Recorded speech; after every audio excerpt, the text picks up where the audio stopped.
Hello guys, welcome back to the channel. Today we're going to talk about Limit Zero Breakers, specifically its gacha system, character progression, and multiplayer features. I'll be sharing everything I learned from the Steam Playtest and giving my thoughts on how these systems work and what players can expect from the game.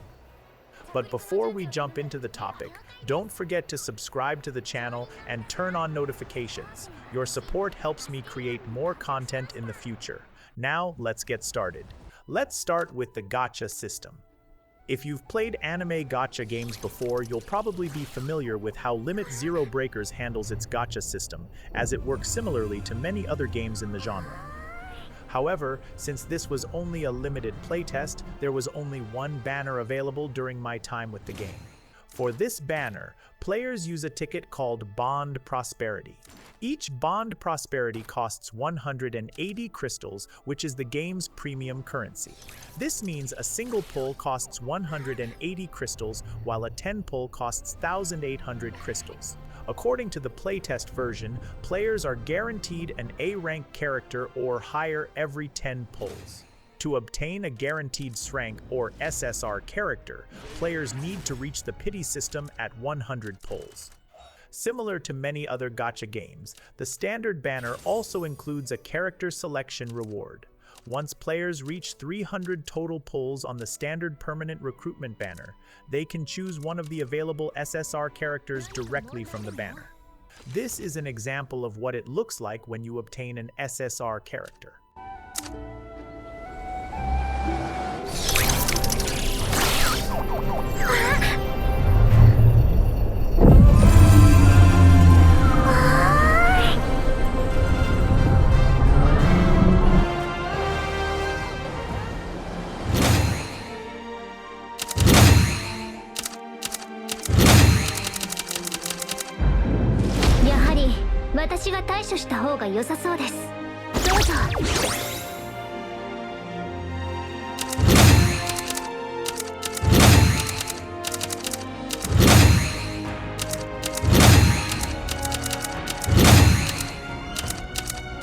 From what I've seen so far, the gacha system feels familiar and should be easy to understand for players who have experience with other anime gacha games.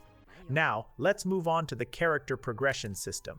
The character progression system in Limit Zero Breakers is fairly similar to what you'd expect from other anime gacha RPGs. Players can level up both their characters and weapons to increase their overall combat power.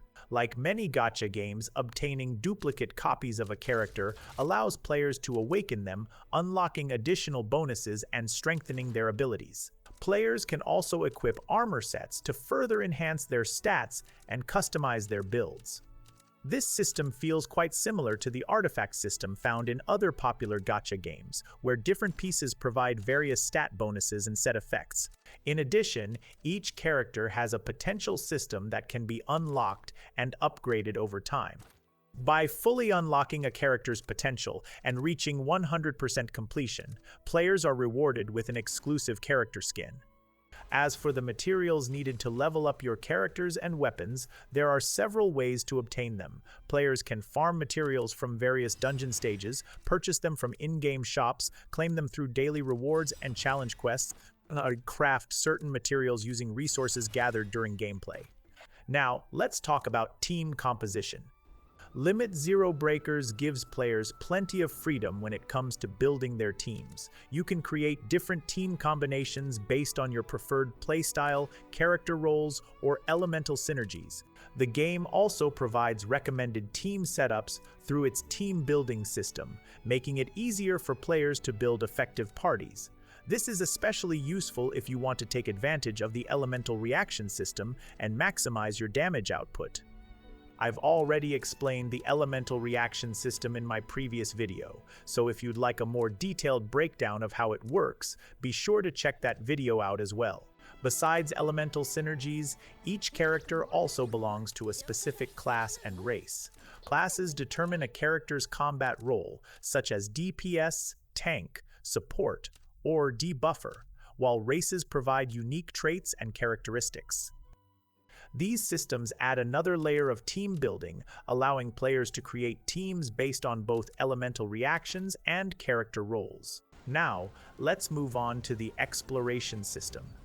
Players are free to explore the game's various regions and locations. However, Limit Zero Breakers is not a fully open-world game, so exploration feels more structured and limited compared to open-world titles.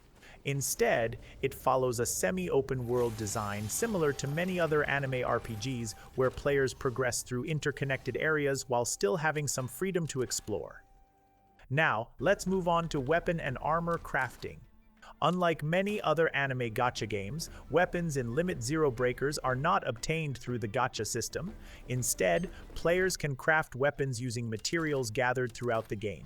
Each weapon comes with its own rarity and crafting requirements, and the necessary materials can be obtained from boss raids, dungeons, and various other activities. As for armor sets, the system is similar to what you'd find in other gacha RPGs. There are various armor sets available, each providing different stats and set bonuses that can enhance specific playstyles or character builds. Players can craft armor pieces through the refinery system, which requires specific materials obtained from gameplay. Now, let's move on to the multiplayer system. In Limit Zero Breakers, players can interact with other players through the Gathering Hall, which serves as a social hub and multiplayer lobby. In here, you'll be able to see other players, check out their characters, and prepare for multiplayer activities. One of the main multiplayer features is the boss raid mode. Players can choose to challenge raid bosses solo using their own team, or team up with other players through the matchmaking system. If you prefer playing with friends, you can also create a party and invite them directly to tackle the raid together. And finally, I'll leave you with some boss raid gameplay footage so you can get a better look at the combat and multiplayer experience. That's all for today's video. If you have any questions about Limit Zero Breakers, feel free to leave them in the comments below. If you enjoyed the video, don't forget to like, subscribe, and turn on notifications so you won't miss future content. Thanks for watching, stay safe, and I'll see you in the next video.